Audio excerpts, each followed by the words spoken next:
정부가 저출산 고령화 등 인구 구조와 경제 환경 변화에 따른 중장기 재정 흐름을 파악하고 이에 대응하기 위한 8대 사회보험에 대한 중기 재정 추계를 공개했는데요.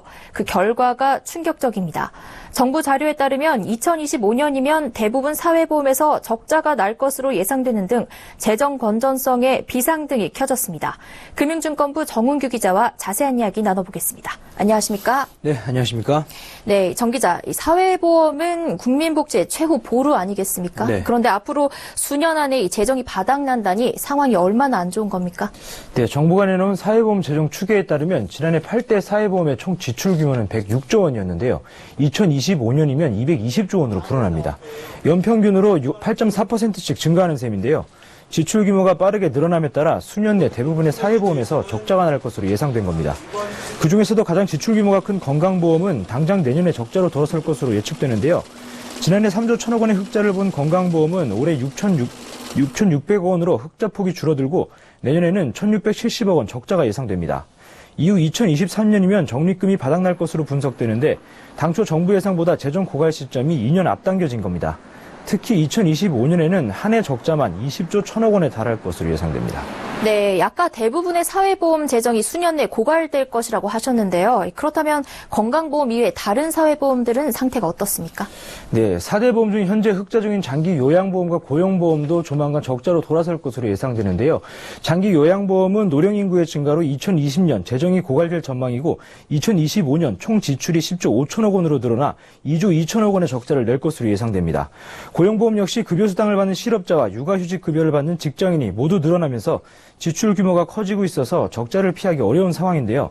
이렇게 되면 지금까지 적자를 내고 있는 공무원연금과 군인연금까지 수년 안에 8대 사회보험 중 5개에서 적자가 납니다. 그나마 국민연금은 2025년까지 계속 흑자 행진을 벌일 것으로 예상되는데요. 쌓은 돈을 투자해서 얻는 수익이 꾸준히 생기고 있고 국민연금을 내는 대상자도 계속 늘고 있기 때문입니다. 하지만 국민연금을 받아가는 사람도 점점 늘어나고 있기 때문에 흑자 증가율은 점점 둔화될 것으로 보입니다. 네, 이 사회보험의 재정 건전성이 이처럼 크게 흔들리게 된 배경이 있을까요? 네, 가장 큰 원인은 한국 사회가 빠르게 고령 사회로 진입하는 데 있습니다. 우리나라는 내년에 65세 이상 인구의 비중이 전체의 14%를 넘어서 고령 사회에 진입하고 2025년이면 이 비중이 20%를 넘어 초고령 사회가 됩니다. 이에 반해 저출산 장기화로 젊은 층의 인구는 갈수록 줄어들고 있는데요. 인구 구조상 시간이 갈수록 연금이나 사회보험을 타는 사람은 많아지고 보험료를 내는 사람은 줄어드는 겁니다. 특히 1955년에서 1963년 사이에 태어난 711만 명의 베이비붐 세대가 2025년이면 대부분 연금 생활자가 되는데요. 모두 60대가 되면 병원을 찾는 횟수도 늘어날 텐데 이를 기점으로 국민연금 지급과 건강보험 지출 부담이 커질 수밖에 없습니다. 또 인구 구조 외에 사회 변화와 경기 불황 등의 영향도 꼽을 수 있는데요. 고용보험의 경우 실업자 증가로 구직급여를 받는 사람과 이들에게 지급되는 수급액이 커질 것으로 보이고 육아휴직을 사용하는 근로자가 늘면서 2025년까지 보험금 지출은 매년 7.2% 증가할 것으로 전망됩니다.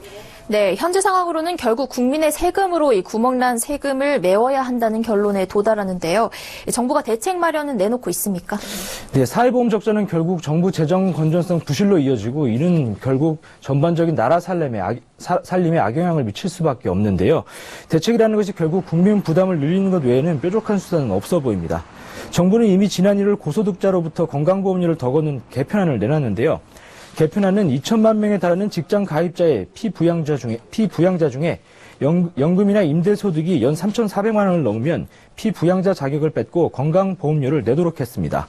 또 직장 가입자가 월급 외 임대나 금융, 사업소득 등이 3,400만 원을 넘으면 보험료를 추가로 내게 할 예정인데요. 그럼에도 전문가들은 사회보험의 재정 상태를 국민에게 정확하게 알리고 재정 고갈을 막기 위한 사회적 합의를 유도할 필요가 있다고 말합니다. 결국 앞으로 인구구조 변화 등의 이유로 더 내고 덜 받을 수밖에 없는 현실을 인정하고 정부가 국민 설득에 나서야 한다는 겁니다. 네, 지금까지 이 사회보험 적자 비상대책에 대해 금융증권부 정훈규 기자와 이야기 나눠봤습니다. 오늘 말씀 고맙습니다. 네, 감사합니다.